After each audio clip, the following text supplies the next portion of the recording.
highly regarded for its health care, and especially one of Fidel Castro's signature projects, which is training doctors who then provide free medical care throughout Latin America. During one of my many past visits to Cuba, Fidel Castro took me on a tour of the medical school to meet the first class of young doctors in training.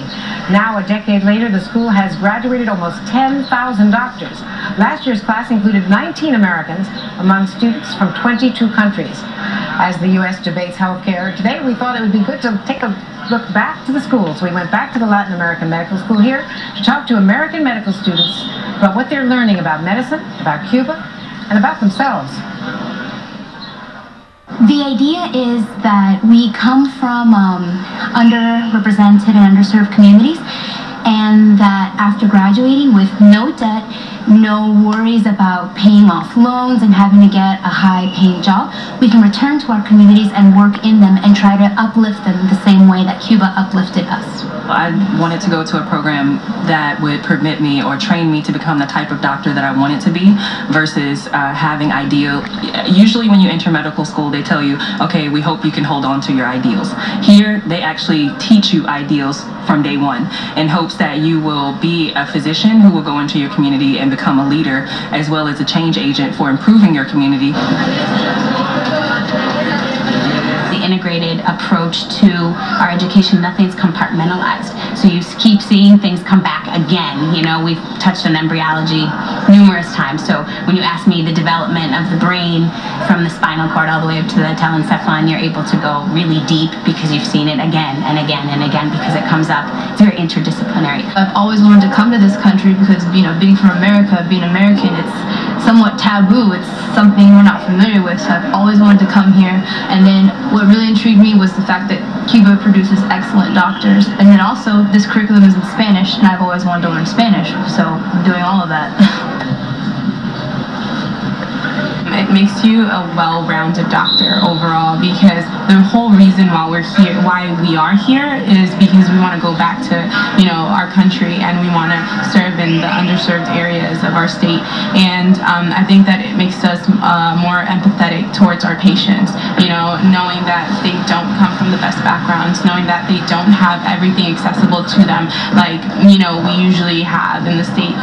And I think that overall it just makes us amazing doctors, you know, coming from so little and building up to more.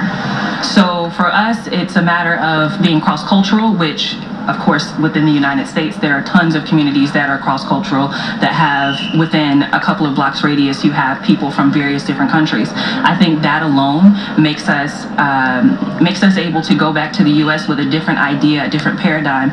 Within my own room alone, we have people from 3 different countries and 3 different continents.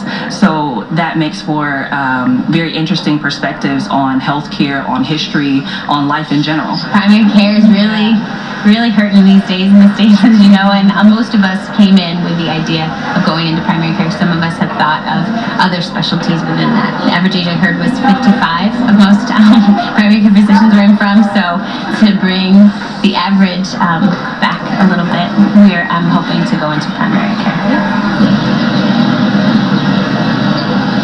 One of the best skills that I'll have taken out of this program is how to think critically as a doctor, how to think, I hate to use such a hackneyed phrase, but how to think outside the box, in the sense of mastering your career, mastering these skills in a way where you're not memorizing anything. You understand, you use your knowledge, you apply it, and honestly here, straight memorization, it doesn't get you much, and it doesn't get you much of anywhere. The other skill that I think I'll take out of here is clinical skills. They really emphasize that here, and we start, I guess, clinic runs since the beginning of our career. And I think by the time we get out of here, that'll be really well developed. And joining me now is Gail Reed, the International Director of a nonprofit based in Atlanta, the Medical Education Cooperation with Cuba, working to bridge Cuban and American medical treatments. Thanks so much, Gail. Great to have you here. We're seeing this debate in our country about universal health care, the mandate, the Supreme Court arguments today. We have universal coverage here. Of course, it's a very different society and an economic model that would not work in the United States. what do you see as the advantages of the Cuban system, the low infant mortality rate, for instance, which is legendary around the world, but also the gaps that you're trying to fill? I was struck by what one of the medical students said about having so little and building up to more, because obviously what they've done in healthcare here wasn't built in a day. It was built over the last 50 years. It was built with a public policy of emphasizing healthcare for all. So today you really do have universal healthcare, free. It is also a system that emphasizes very much prevention, built on primary care clinics, doctors and nurses sort of dotting the country. And they have worked very hard in that area, which I think has economic implications when you're trying to do health on a shoestring. Prevention is very important. You avoid those big ticket items, at least in the first round. And the other thing is, it's back to basics. It really is. The doctor and nurse are in the community. They make house calls. There's no middleman. House calls. Like I remember in the 50s when I was a kid, we used to get house calls from our pediatricians. Right. They still make house calls in Cuba, and so it's something that is built over time and has given them outcomes very comparable to those in the States and Canada. As you mentioned, low infant mortality. Women in Cuba are living to over 80 years old now, a bit more than men, at 76. And prevention is the name of the game in terms of the vaccines, in terms of health education, and of course it's not without its problems.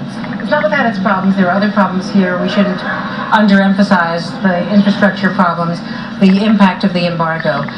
What do you try to do in bringing in doctors who train here?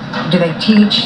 Do you also deal with vaccines and other supplies? Although Cuba has a very, Fidel Castro once showed me the laboratories when they were briefly controversial. There was an erroneous claim that they were biomedical weaponry, and he showed, you know, that they were basically making antibiotics. I got into the inner sanctum to see what was going on. It's quite amazing. But there are shortages. Yes, anyway. There are shortages, and I would say there's a few different kinds of problems. One kind of problem is very similar to what we face in the States, which are chronic diseases. The kinds of diseases, heart disease, hypertension, cancer, the obesity that causes it. And then there's infrastructure problems that come from years of economic problems in the 90s. Some hospitals need repair.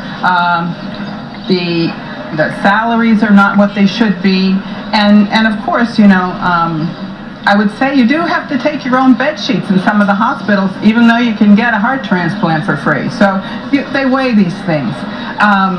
And right now, the emphasis is really trying to make this health system more sustainable. And work the way it has been envisioned. Gail Reed, thank you so much. You're welcome. Today.